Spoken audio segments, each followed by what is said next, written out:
अस्सलाम वालेकुम प्यारे बच्चों और मोहतरम नाजरीन, welcome back. Explore the amazing facts of the world के एपिसोड 4 के साथ हाजिर खिदमत हूँ। मैं हूँ principal the Trust School Amir Town Harbanspura Lahore, Asim Ishaq. जनाब, जब मुझे CEO टेड्स ताहिर यूसुफ साहब ने ये हिदायत दी कि हमारी अगली किस्त कनाल सुएज़ और कनाल पनामा पर होगी, तो मुझे उसी वक्त महसूस हो गया था कि ये किस्त बड़ी दिलचस्प होने वाली है। आप सब लोगों को इस बात का इल्म होगा कि ये नहरें इंसान के खोदे हुए समंदर ही हैं। ये समंदरी रास्तों में शॉर्टकट यानी कि समुद्री सफ़र कम करने के लिए खोदी जाती हैं। क्या आप सब लोग तैयार हैं नहर सुएज़ के बारे में दिलचस्प मालूमात इकट्ठी करने के लिए? सुएज़ कनाल एक मसनूई समुद्री गुज़रगाह है। ये मिस्र में सुएज़ के मकाम पर खोदी गई है और इसी हवाले से इसको सुएज़ कनाल कहते हैं। ये दो समंदरों मेडिटरेनियन सी यानी बहीरा रोम और रेड सी यानी बहीरा अहमर को आपस में मिलाती है। क्या आप जानते हैं मिस्र के लिए ये एक बहुत बड़ा कमाई का ज़रिया है। मिस्र सालाना $5 बिलियन नहर सुएज़ से कमाता है। इसकी लंबाई तकरीबन 193 किलोमीटर, चौड़ाई 205 मीटर और गहराई तकरीबन 24 मीटर तक है।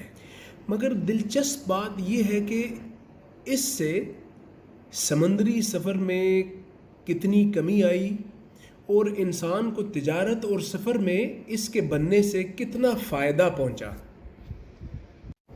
सुएज़ कनाल के बनने से पहले यूरोप जाने और आने के लिए समंदरी जहाज़ों को अफ्रीका से केप ऑफ गुड होप के मकाम से होते हुए एक लंबा सफ़र तय करना पड़ता था। इसी बात को आप कुछ इस तरह से देखें कि एक जहाज़ को तकरीबन 34 दिनों का सफ़र तय करना पड़ता था बरास्ता अफ्रीका।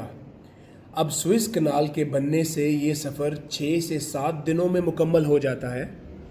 तो ये सफ़र तकरीबन 1 माह कम हो गया इस नए रास्ते से।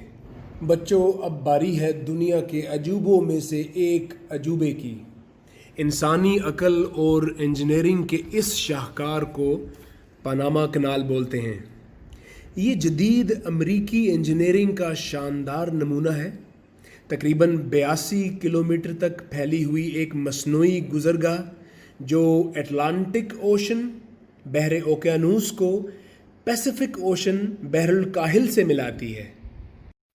अब अगर हम ये बात करें कि इसके बनाने से समुद्री सफ़र में कितनी कमी आई, तो पनामा कनाल से पहले अटलांटिक से पैसिफिक के पानियों तक का सफ़र बरआज़म अमेरिका के ऊपर से होते हुए तकरीबन 22 दिनों में तय पाता था, जो अब पनामा कनाल के मुख्तलिफ चैनल्स और लॉक्स से गुज़रते हुए 8 से 10 घंटों में तय पा जाता है। आपने देखा नाजरीन, वक्त, एनर्जी और पैसा सब की कितनी बचत हुई। बच्चों, सबसे दिलचस्प बात यह है कि जिन दो समंदरों को ये कनाल आपस में मिलाती है, उनके सतह समंदर का आपस में बहुत फ़र्क है। अब इस मुश्किल सूरत हाल को साइंस और टेक्नोलॉजी आगे बढ़कर हल करती है। हज़ारों टन वज़नी जहाज़ों को बग़ैर किसी मसनूई पंप के प्रेशर से सिर्फ़ पानी के अपने कुदरती बहाव को इस्तेमाल करते हुए ऊपर उठाया या नीचे गिराया जाता है। बड़े बड़े दो हैकल और वज़नी जहाज़ इस गुज़रगाह के मुख्तलिफ़ लॉक्स में से गुज़रते हैं और आने या जाने के एतबार से इनको इन लॉक्स पर पानी के प्रेशर से ऊपर या नीचे किया जाता है। ये सारा मामला इतना हैरान कुन है कि इंसानी अकल दंग रह जाए। आप देख सकते हैं कि कितनी महारत से सिर्फ पानी के प्रेशर से اتنے وزنی جہازوں کو اوپر یا نیچے کیا جا رہا ہے؟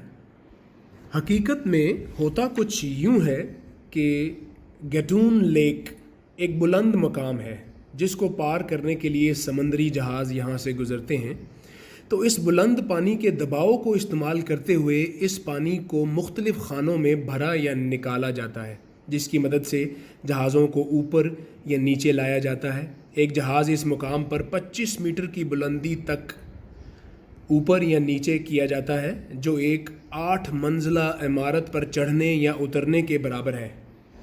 بچوں، یہ سب حضرت انسان کی عقل و دانش کا نتیجہ ہے۔ آپ بھی اپنی تعلیم مکمل کر کے ایسے معجزات کر سکتے ہیں۔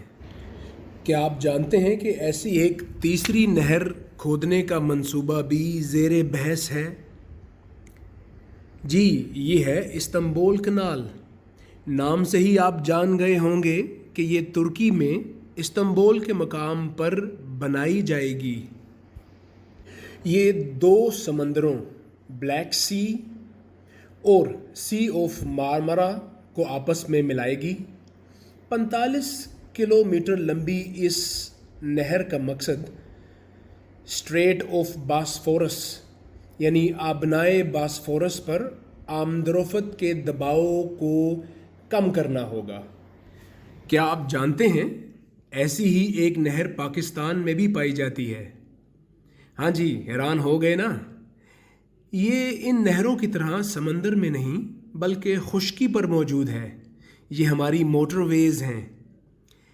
یہ national trade corridor project central Asia کے لینڈ لاکڈ اور ڈبل لینڈ لاکڈ ممالک کو پاکستانی بندرگاہوں تک رسائی کا منصوبہ ہے۔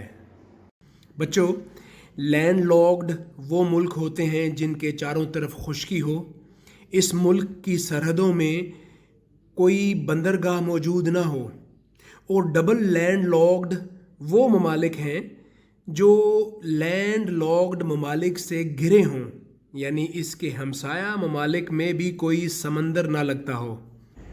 کیا آپ جانتے ہیں کہ ہماری موٹر ویز بھی نہر سویز کی طرح بہت زیادہ آمدنی کا ذریعہ بن سکتی ہیں؟ ہماری آج کی اسائنمنٹس: نمبر 1، دنیا کے نقشے پر ڈبل لینڈ لاکڈ ممالک کو تلاش کریں، اور نمبر 2، چائنا کے علاوہ وہ کون سے سینٹرل ایشیا کے ممالک ہوں گے جو اس موٹر وے سے فائدہ اٹھائیں گے۔ آخر میں ہماری اگلی ایپیسوڈ کے ٹاپک کی ایک جھلک: میٹھے پانی کے ذخائر کہاں کہاں پائے جاتے ہیں اور دنیا کی بڑی جھیلیں کون کون سی ہیں، گلیشیئرز پر موجود پانی کے ذخائر اور ان کے پگھلنے کا خطرہ، ان سب پوائنٹس پر ہم اگلی ویڈیو میں بات کریں گے۔ تب تک کے لیے اپنا بہت خیال رکھیں۔ اللہ حافظ۔